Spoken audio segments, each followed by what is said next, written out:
Halo pemirsa GPR TV, dari Sabang sampai Paroke, dari Miagas hingga Pulau Rote. Bertemu lagi bersama saya Muna Azari Lisa dalam program Kominfo Newsroom.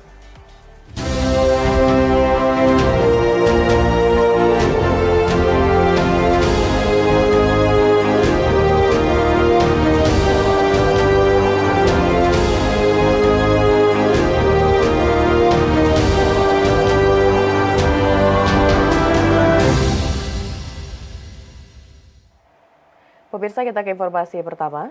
Kementerian Komunikasi dan Informatika dan Badan Riset dan Inovasi Nasional bersinergi memperkuat penanganan berita palsu atau hoaks melalui pengembangan teknologi kecerdasan buatan. Hal ini ditandai dalam acara penandatanganan kerjasama pengembangan natural language processing artificial intelligence antara Direktorat Jenderal Aptika dan Korinka BRIN.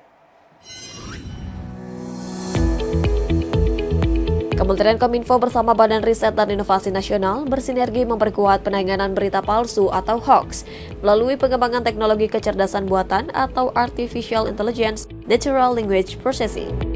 Direktur Jenderal Aplikasi Informatika Kementerian Kominfo Samuel Abrijani Pangerapan mengatakan, teknologi kecerdasan artifisial yang akan dikembangkan itu akan membantu Kementerian Kominfo dalam menjalankan pengawasan atau berita hoax yang tersebar di dunia maya. Dalam hal itu, Korika sebagai orkestrator untuk menumbuhkan inovasi di bidang artifisial akan menghasilkan algoritma yang dibuat melalui teknik NLP dan machine learning untuk diberikan kepada Kementerian Kominfo. Kerjasama ini bertujuan untuk menciptakan teknologi kecerdasan artifisial yang dapat melakukan analisis hoaks dan sentimen. Kita akan membuat algoritma yang dibuat melalui teknik natural language processing dan machine learning yang dapat menjalankan fungsi pengawasan atas hoax, sentimen, dan di media sosial. Kerjasama antara Aptika dengan Korika ini diharapkan dapat mengembangkan natural language processing termasuk teknologi baru, aplikasi praktis, dan tantangan yang masih dihadapi. Ketua Umum Korika Hammam Riza menambahkan, kerjasama dengan Ditjen Aptika Kominfo merupakan salah satu tindak lanjut penerapan Strategi Nasional Kecerdasan Artifisial Indonesia yang diluncurkan pada Hari Kebangkitan Teknologi Nasional pada 10 Agustus 2022 lalu. Kerjasama itu diharapkan akan menjadi salah satu wujud nyata kolaborasi percepatan penerapan Strategi Nasional Kecerdasan Artifisial menuju visi Indonesia 2045. Sebuah aliansi bahasa Indonesia ya, NLP itu, Project Bina itu karena kita ingin memanfaatkan data ini secara bersama-sama. Jadi tidak lagi bekerja di dalam sendiri-sendiri gitu. Walaupun setiap dari anggota Project Bina itu memiliki kepentingan. Ada kepentingan institusi, ada kepentingan akademisi, tapi ada juga kepentingan bisnis di situ. Dan inilah yang nanti akan dijalankan melalui kerjasama ini. Jadi mungkin kata kuncinya adalah open data ini bagi kami semua. Ya. Pemirsa, Kementerian Komunikasi dan Informatika terus mempersiapkan dukungan pelaksanaan konferensi tingkat tinggi ASEAN ke-42 di Labuan Bajo, Nusa Tenggara Timur dan di Jakarta. Untuk pendaftaran media telah dibuka dari tanggal 3 hingga 26 April 2023 mendatang.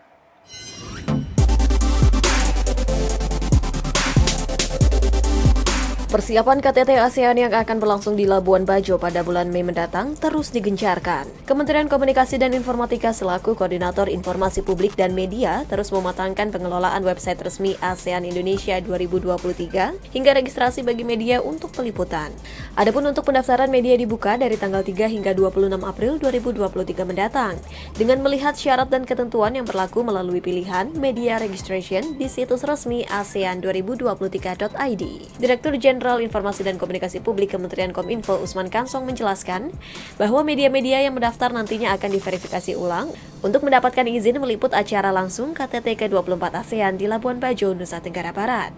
Mengacu pada panduan pendaftaran media ASEAN 2023, terdapat fasilitas media center di Hotel Bintang Flores yang beroperasi mulai tanggal 6 hingga 12 Mei 2023. Pada 6 hingga 8 Mei 2023, media center tersebut akan beroperasi pada pukul 9 hingga 20 waktu Indonesia Tengah, sedangkan untuk 9 sampai dengan 12 Mei 2023 akan beroperasi pada pukul 7 hingga 22 waktu Indonesia Tengah. Selain berfungsi sebagai ruang kerja bagi para media peliput dan memberikan informasi terkait jadwal kegiatan selama KTT ke-42 ASEAN berlangsung. Registrasi itu kita mulai pada tanggal 3 April nanti sampai 20 6 April ya sampai hari Jumat kemarin ya, hari Jumat bahkan hari Sabtu kemarin itu sudah lebih dari 100 media yang sudah mendaftar, baik asing maupun dalam negeri. Ya, tadi juga saya berkomunikasi dengan sejumlah wartawan dari Singapura yang melakukan registrasi. Nanti kemudian dari registrasi mereka akan mendapatkan akreditasi ya untuk meliput begitu. Ini prosedur biasa yang kita lalui dalam setiap event internasional. Presiden Joko Widodo memperbolehkan pejabat hingga masyarakat menggelar silaturahim bersama atau Open House Idul Fitri 1444 Hijriah. Presiden menilai Open House tersebut memberikan keluasan agar masyarakat bisa bersilaturahim dengan saudara dan kerabat.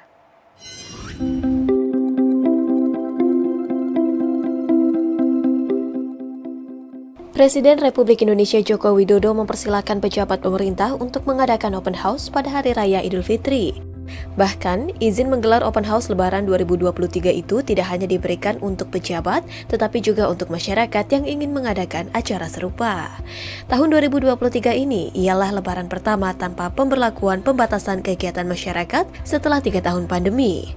Oleh karena itu, Presiden tidak mengadakan Open House untuk memberi kesempatan kepada seluruh jajaran pemerintah berkumpul dan bersilaturahmi dengan keluarga.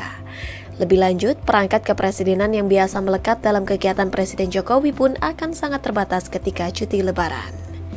Ini kita kan sudah 3 tahun tidak buka puasa bersama, tidak open house. Saya memberikan keleluasaan untuk semuanya bisa berjumpa dengan keluarga besarnya, bisa berjumpa dengan sahabat-sahabatnya, bisa berjumpa dengan tetangga-tetangganya.